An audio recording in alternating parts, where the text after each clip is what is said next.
Good afternoon, everybody. Thank you all for coming out today. My name is James Lawson. I am the guest speaker for today, and we have a very special topic that we are going to talk about this afternoon. It hits home to me, and we're going to be talking about stress, and mental health, anxiety, depression.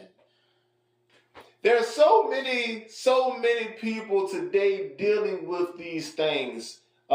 Young people, older people, middle-aged people, people of all races, people of all different walks of life. We all have stress. We deal with stress in different ways. We deal with anxiety, depression in different ways. And at the end of the day, we all have to protect our mental health at all costs. That is right. We have to protect our mental health. Your mental health is one of the most important things that you will ever have to protect in your life. I tell my young kids, and I talk to people all the time, and I just tell people you have to be mindful of what you allow to harbor in your mind. You know, a wise man once said that the quickest way to miss your present is to live in the past. To live in the past or to overthink what's to come of the future. And those words ring in my ear almost constantly every day because I'm an overthinker. I am. I'm an overthinker. I'm guilty. I am guilty of overthinking. Look, I could be on the highway and someone could cut me off. And if it rubs me the wrong way, I'm liable to be thinking about that all through lunchtime, well into dinner time, maybe even into the next day. I'm thinking about this idiot that cut me off. And a lot of people overthink things. The simplest of things, the things that don't really matter in the big scheme of things. See, these small, minute, itty-bitty issues that can bother us, if we think about it too long for too much, it can snowball into something much bigger. That's when you start to feel the symptoms of stress, worrying about these little small things that pick at us every day. Whether it be somebody who cut you off in traffic, whether it be maybe your football team is losing, whether it be a argument or something, that some type of a disagreement that you got into at home. But if you allow it to fester in your minds and you allow it to play over and over in your heads, eventually it's going to start to show up as some type of symptoms of stress. Because stress equals symptoms. Stress is very symptomatic. Oh, what are the symptoms? I don't know if we have enough time to go over all the symptoms of stress and anxiety, depression. The list is almost endless. I mean, let's start with headaches. Let's start with a fluctuated or increased blood pressure, heart rate change. Stress can even affect your immune system, metabolism, your sleep patterns, your digestive system. The list goes on and on and on. Different pains in the body, inflammation, all types of symptoms can arrive or derive from stress. So what do we have to do? How do we kind of keep this thing in check? Well, what I like to practice is something that I call mindful thinking.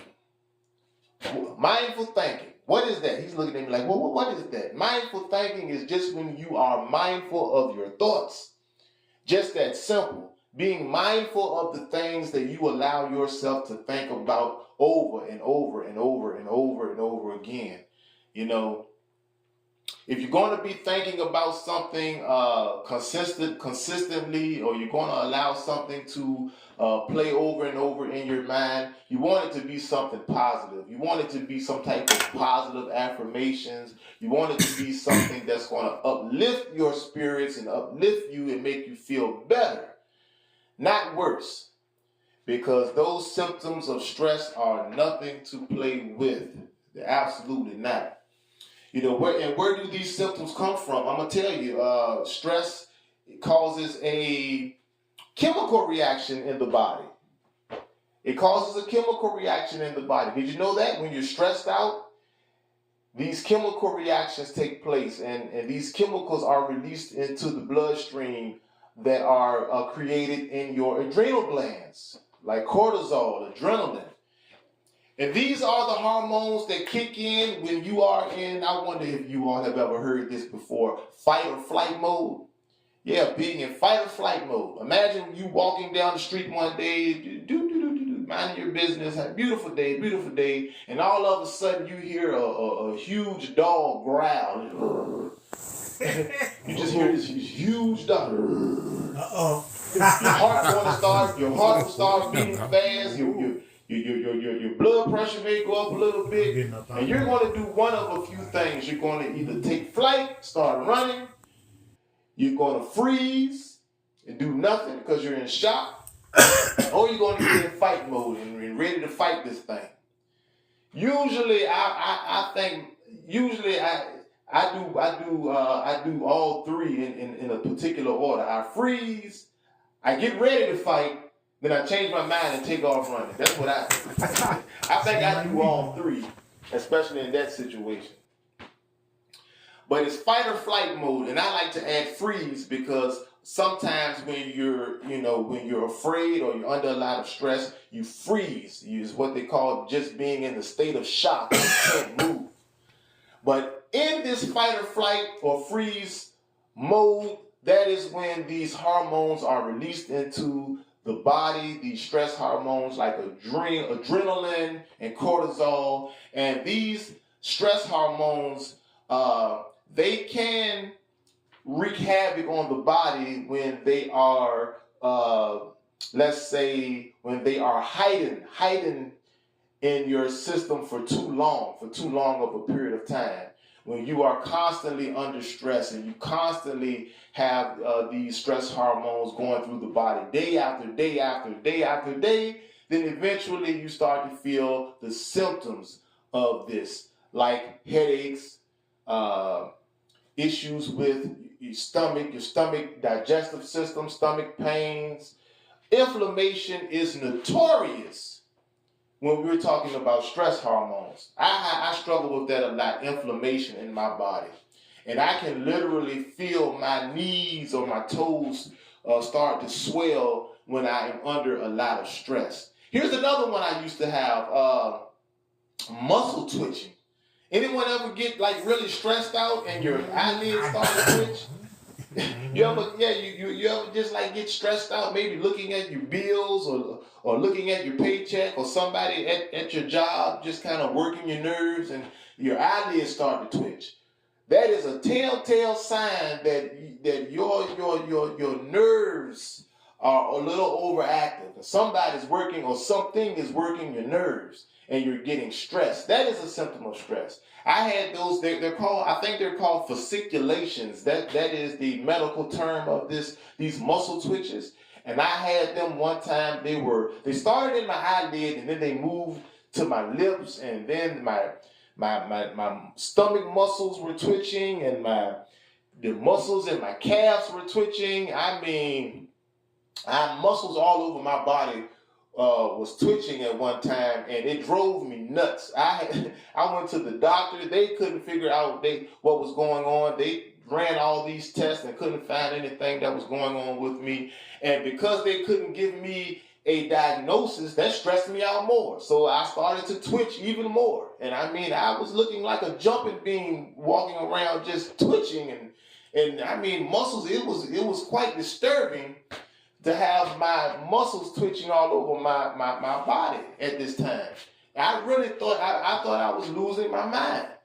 Come to find out, I went on a website, I believe it was called anxietycenter.com or something like that, and they talked about the different symptoms of stress, and muscle twitching was at the top of the list for these fasciculations. So I said, well, maybe I'm just stressed. Maybe it's just anxiety. And the doctors didn't tell me that. They were doing blood work, and they were running, and they did MRIs and EMGs and ran all these tests, and they couldn't figure out what was going on.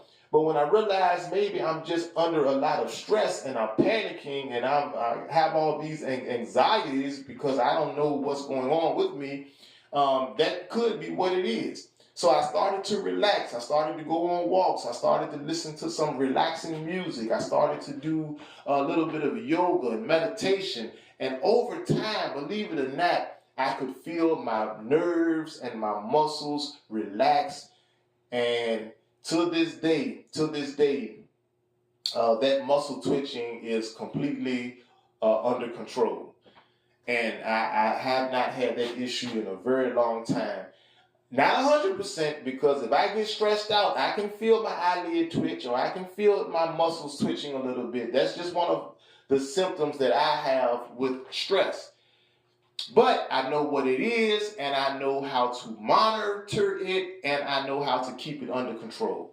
So these are the things that we have to kind of look out for. We have to listen to our bodies and know when things don't feel right, when we're not feeling ourselves, and keep in mind that it may not be something serious per se. It could just be symptoms of stress. Absolutely.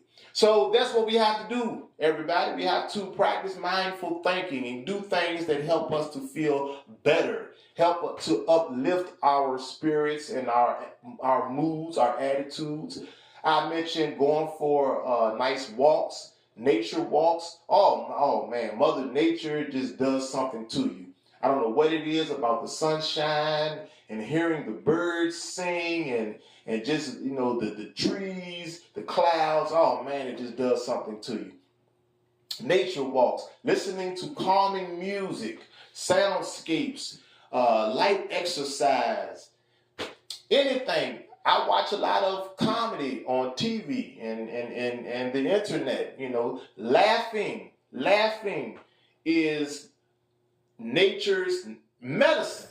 It really is. Laughter helps to release what I like to call the happy hormones. These are the opposite of the stress hormones. Your happy hormones, like serotonin, like dopamine, these endorphins, these happy hormones actually counteract the negative effects of stress.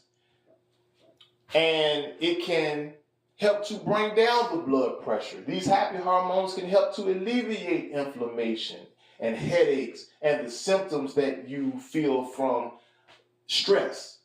So try to do things that uplift your spirits, like laughing, listening to pleasant music, being around people who make you feel happy, people that make you laugh, people who don't stress you out. And just be mindful of the things that you allow to play over and over in your mind, because healthy thinking is healthy living. The more you think and the more you keep healthy and positive thoughts in your mind, the less likely you will have to deal with the negative effects of stress. Live well. They have a saying, live, laugh, love.